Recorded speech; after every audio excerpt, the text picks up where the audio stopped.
kemungkinan untuk revisi atau penundaan pasti ada. Gibran akhirnya buka suara terkait ijazah palsu Jokowi. Tahu atau kenal ngabarin saya aja ya. Terhadap presiden itu sudah cukup jelas. Jadi setelah itu kami sampaikan dan yang bersangkutan mengakui, maka yang bersangkutan menyadari bahwa ini akan bisa melibatkan, berpotensi melibatkan banyak orang karena di sini kita terima, tapi yang bersangkutan kalau punya anak istri ya kasihan juga.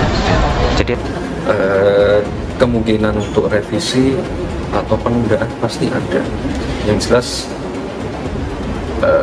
keluhan dari warga, keberatan warga. Gibran Rakabumi, Wali Kota Surakarta, saat ini menjadi perbincangan panas warganet, dituding menggunakan ijazah palsu seperti kasus yang dialami Presiden Jokowi beberapa waktu lalu. Usut punya usut, nama Gibran terseret dalam perbincangan warganet ketika munculnya utas membahas tentang jabatan kepala desa yang diposting oleh salah satu situs berita. Perbincangan soal kades pun semakin panas, ditambah dengan munculnya akun Twitter dengan posting hasil revolusi mental sungguh keren, melahirkan penguasa desa yang feodal, gak profesional dan gak punya kaca. Semoga kades di Solo gak begini ya mas.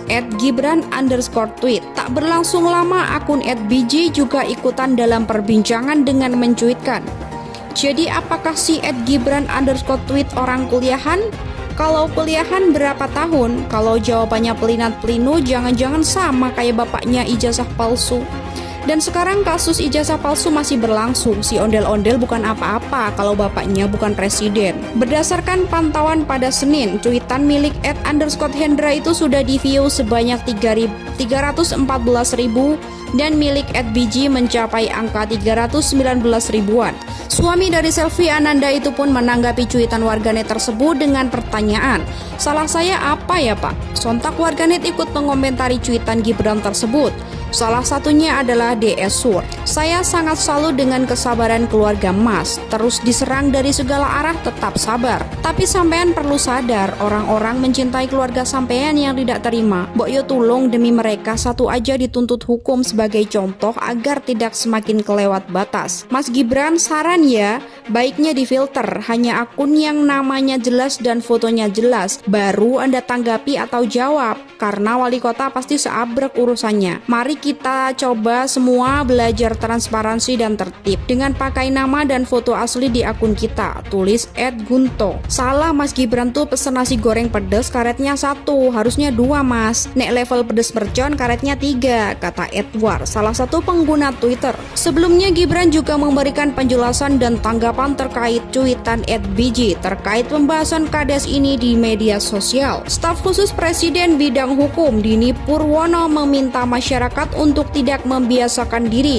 membuat laporan palsu ke aparat penegak hukum dan pengadilan. Dia mengingatkan masyarakat untuk cerdas dalam melakukan tindakan hukum. Hal ini disampaikan Dini menanggapi Presiden Joko Widodo atau Jokowi digugat perkara perdata di Pengadilan Negeri Jakarta Pusat. Jokowi menjadi tergugat terkait dugaan penggunaan ijazah palsu. Masyarakat kita setiap hari harus bertambah cerdas, jangan dibiasakan memprank aparat penegak hukum dan pengadilan dengan gugatan yang mengada-ngada dan tidak benar, kata Dini kepada wartawan. Sumber daya di ranah aparat penegak hukum dan pengadilan harus digunakan dengan sebagaimana mestinya. Jangan dihabiskan hanya untuk menangani hal-hal remeh dan tujuannya sekedar mencari sensasi atau menimbulkan provokasi, sambungnya.